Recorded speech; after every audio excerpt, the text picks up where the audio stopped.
2050, a spacecraft hurtles towards Mars, equipped with cutting-edge technologies. On board are the bravest adventurers eager to commence a new chapter in the history of humanity. On the red planet, an inventor-dreamer impatiently waits them, ready to open the doors of his city, Mars City, a new home for millions of people.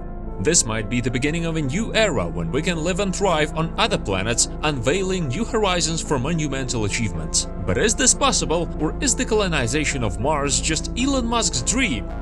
This is the story of SpaceX.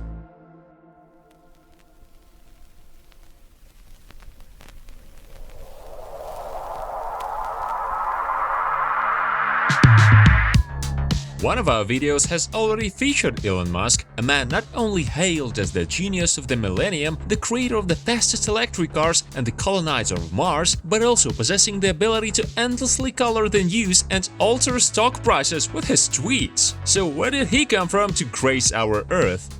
Born in 1971 in South Africa to an engineer electromechanic father and a model dietitian mother, Elon was thrust into a world of turbulence at the age of 10 when his parents divorced. This event marked a period of solitude for Elon, who increasingly found solace in books, giving rise to mockery as a bookworm and subject to taunts from classmates. However, this withdrawal further propelled him into the realm of computers. He began to learn programming on a basic home computer, Commodore VIC-20, and at the age of 12, he even developed a space arcade game called Blaster, selling its code to the magazine PC and Office Technology for $500, a substantial sum for the young businessman. At 17, seeking to avoid mandatory military service, Musk moved to Canada and enrolled in Queen's University in Kingston. However, after 2 years, he transferred to the University of Pennsylvania, where he earned a bachelor's degree in economics and physics. In 1995, he relocated to California to study at Stanford University, but after just 2 days, he decided to venture into business. Alongside his brother Kimball, he co-founded Zip2, a company that created the first online version of the Yellow Pages with integrated maps providing information about businesses and organizations akin to Google Maps. The brothers invested $28,000 of their own money in the project and gathered over $3 million in investments. They even managed to strike deals with news giants such as the New York Times, Chicago Tribune, and Hearst Corporation. However, the largest computer supplier in the 90s, Compaq, which would later merge with HP, acquired Musk's startup for $307 million. Elon received his rightful $22 million, and shortly after he became a co-founder of the online bank X.com, investing $12 million. In 2001, X.com transformed into PayPal. Musk, however, didn't linger here for long. In 2002, eBay acquired PayPal for $1.5 billion. Musk walked away from the deal with $165 million and set his sights on the stars.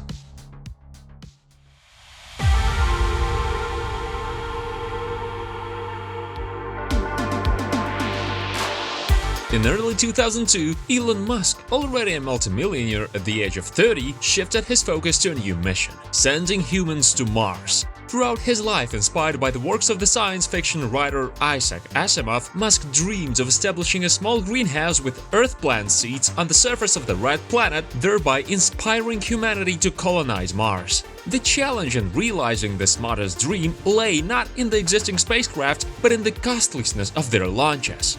Musk wanted to simplify the transport costs for future Mars colonists and was searching for someone who could help him in this endeavor. In the United States, he was offered rockets at $80 to $100 million, but Musk decided to venture to Russia. There, he considered purchasing several Dnepr rockets, which would cost $2 million each. A massive difference, isn't it? Upon arriving in Russia, things took a turn for the worse when Musk disclosed the purpose of the rockets. The chief designer called Musk a little child who didn't understand the danger of rockets. Therefore, Musk decided that it would be easier in the end to make his own rockets, rather than negotiate with Americans or strike deals with Russians. On May 6, 2002, Elon Musk founded the company Space Exploration Technologies Corporation, abbreviated as SpaceX, where X represents the trajectory of the rocket launch. The first development was the Falcon series of rockets, named after the famous Millennium Falcon spacecraft from Star Wars. The initial entry in the series was supposed to be the two-stage light-class launch vehicle Falcon 1. Its testing was initially scheduled for November 2003, but SpaceX independently produced up to 85% of all components, disrupting the schedule. The development of the engine and other equipment, the design of the casting, material testing, these processes extended over several years. Moreover, in 2004, Musk acquired new toys alongside rockets: cars! He became a co-founder of Tesla Motors, a fascinating story that deserves a dedicated video on our channel.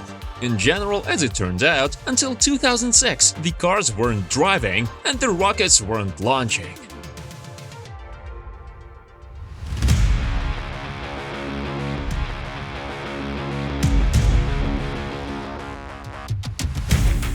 On March 24, 2006, SpaceX began test launches of Falcon 1. The company's staff at that time was only 160 people, and Musk's personal investment to the project amounted to $100 million. The initial trials took place on the Marshall Islands and ended in failure at the 34th second of flight, with an accident in the engine compartment.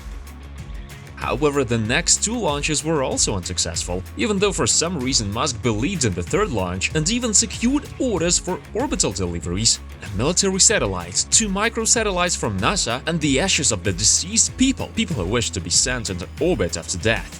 But again, it ended in failure. Investors eyeing the ambitious company lost interest, and Elon Musk's personal funds were rapidly depleting. In August 2006, SpaceX won the NASA Commercial Orbital Transportation Services Program competition. The company received $400 million for the development of the heavy-class Falcon 9 launch vehicle and the reusable Dragon spacecraft intended for cargo delivery to the ISS. On September 28, 2008, on its fourth launch, Falcon 1 became the first private rocket to reach orbit.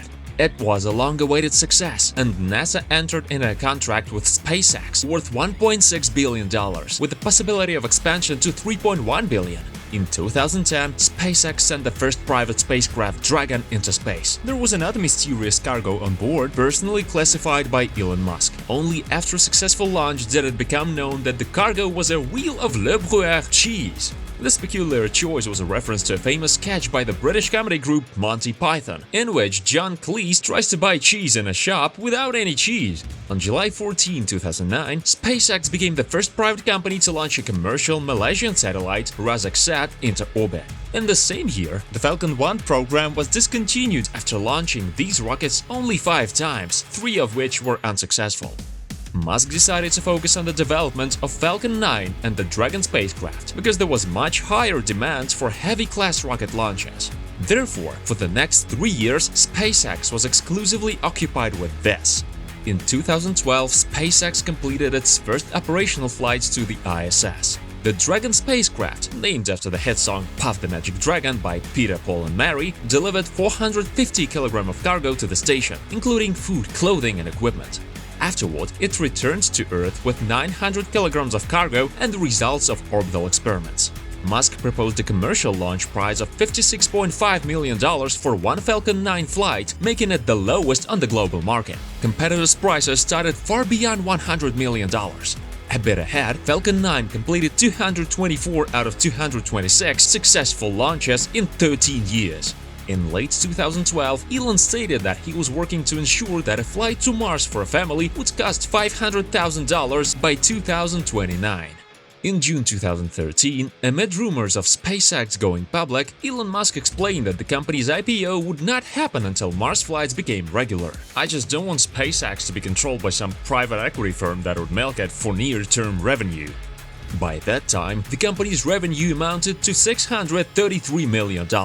In 2014, SpaceX accounted for 20% of all commercial launches worldwide. The company also secured 9 new contracts, as many as the American market leader United Launch Alliance, which produces Atlas and Delta rockets. A few months later, Musk introduced the development of 2 versions of the Dragon spacecraft, the unmanned Dragon cargo for cargo delivery and the piloted Dragon crew for transporting a crew of 7. In September of the same year, NASA signed a $2.6 billion contract with SpaceX to complete the development. In August 2015, SpaceX announced yet another grand goal, building the world's first private spaceport in Texas. The state allocated over $15 million for this project, as the construction of a private spaceport would create around 300 jobs and was expected to bring about $85 million to the Texas economy.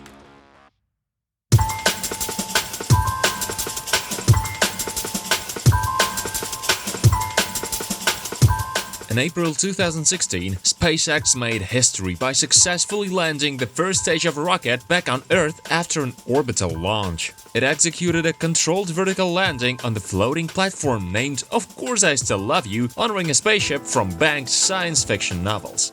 Although some claim that the platform got its name due to numerous unsuccessful rocket landings, after the mission, it was celebrated with ovations and John Lee Hooker's eponymous song. Of course.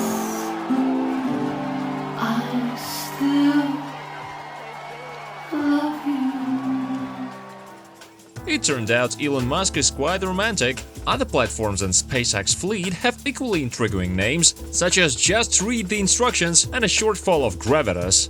By the end of 2017, SpaceX market share in the global commercial launch market had grown to 45%. They began conducting space launches for the military, deploying satellites from the US National Reconnaissance Office and the experimental orbital plane Boeing X-37 of the US Air Force. The US Air Force paid $90 million per flight, while NASA paid $120 million, just a reflection of the complexity of preparing for special objects. In early February 2018, all media outlets buzzed with news of the successful test flight of the new Falcon Heavy rocket. Besides the fact that the side blocks of the first stage successfully returned to their landing pads simultaneously, Elon Musk's red Tesla Roadster left Earth's orbit. The car also carried the Arc 5D disc, containing a complete recording of Isaac Asimov's Foundation series, Musk's inspiration. The test flight not only rekindled interest in space exploration, but also in electric cars for many people. The live broadcast of the launch became the second most viewed video on YouTube after Felix Baumgartner's famous stratosphere jump. At that time, SpaceX was valued at a staggering $28 billion. Amidst such fantastic success, SpaceX compelled major rocket manufacturers, American company United Launch Alliance, Japanese Mitsubishi Heavy Industries, and European Arianespace to announce extensive changes aiming for a twofold reduction in launch costs. For instance, the minimum cost of a Falcon 9 launch was $62 million, while the cheapest launch of the nearest competitor, United Launch Alliance's Atlas V, cost $109 million. The Falcon Heavy launch was estimated at $95 million to $150 million, compared to $300 to $400 million for launches of similar heavy-class competitors.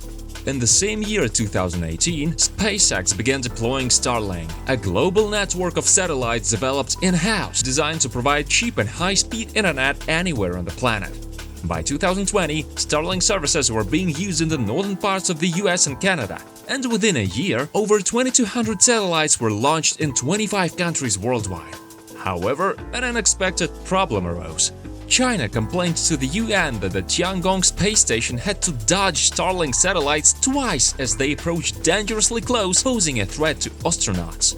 This issue ended with the UN urging governments to more frequently exchange data on such objects in space. Musk aims to increase the total number of their satellites to 30,000, and it turns out to be a real problem. Astronomers complain that these satellites interfere with observing celestial bodies using ground-based telescopes, and there are only a bit over 2,000 of them for now.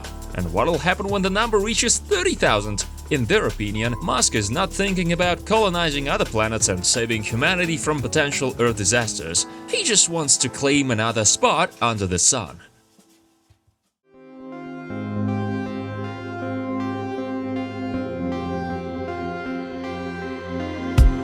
On May 30, 2020, SpaceX successfully orbited 2 NASA astronauts aboard the Crew Dragon spacecraft.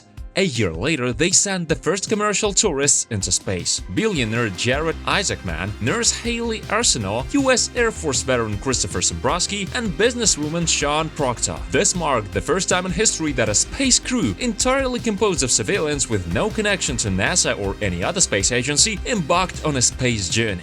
The flight was part of a charitable initiative and raised over $243 million. By that time, SpaceX's estimated value had reached $100.3 billion, a 33% increase compared to February of the same year, $72 billion. Thus, SpaceX became the second most valuable private company globally, surpassed only by the Chinese company ByteDance and its TikTok. In late 2021, Elon Musk once again loudly spoke about the colonization of Mars. Throughout this time, with $2.89 billion from NASA, they had been developing the Starship carrier rocket. It's the official name of the rocket, while its code name is BFR – Big Fucking Rocket. Musk even set the first manned Mars flight for 2024. The plan involves the initial colonists constructing a fuel production plant on Mars to enable the return journey to Earth. They would use carbon dioxide and ice from the Red Planet. By the end of 2030, SpaceX plans to establish a colony on Mars with a research base, and by 2050, it's expected to transform into a fully-fledged city with a population of 1 million. Additionally, according to Musk's vision, Starship will operate as an intercontinental taxi, shuttling tourists across the planet at space speed. In 2023, SpaceX intended to send Japanese billionaire Yusaku Maezawa on a cruise around the moon on Starship. However, this got delayed indefinitely. Still, in 2023, SpaceX launched over 5,600 Starlink satellites into orbit, sent its 250th orbital launch rocket, and launched and landed one rocket 19 times, continually pushing the boundaries of rocketry use. SpaceX also set a record for the shortest interval between launches, less than 3 hours, surpassing NASA's previous achievement from 1966. However, SpaceX wasn't all joy. Elon Musk announced that he wouldn't vote for the incumbent president Joe Biden in the elections, leading Biden to obstruct the businessman's progress due to personal animosity affecting SpaceX. The U.S. Federal Communications Commission canceled subsidies for Starlink, SpaceX high-speed internet service in rural areas, and constant launch delays orchestrated by SpaceX authorities hinder the progress of space exploration. So, since 2024 arrived, you're not quite sure about Musk's Mars colonization predictions, especially since the news by the end of 2023 was dismal. Still, Musk is optimistic, planning to produce 300 Starships per year. But when Musk began working on reusable rockets, it seemed like this era wouldn't come quickly. Yet now, his rockets successfully fly into space and come back. So we await. Meanwhile, we ponder on what exactly drives people dreaming of a future where humanity will live on other planets. Perhaps it's the desire to explore what currently lies beyond our understanding, or the realization that Earth is just the cradle of humanity destined to be left one day. People gaze at the stars for as long as they've existed, contemplating the potential life that might hide there, or the life they could bring to other planets. Honestly, it's the future one aspires to witness. Share your thoughts on SpaceX's success story in the comments. Don't forget to like and subscribe so we can continue providing you with excellent content.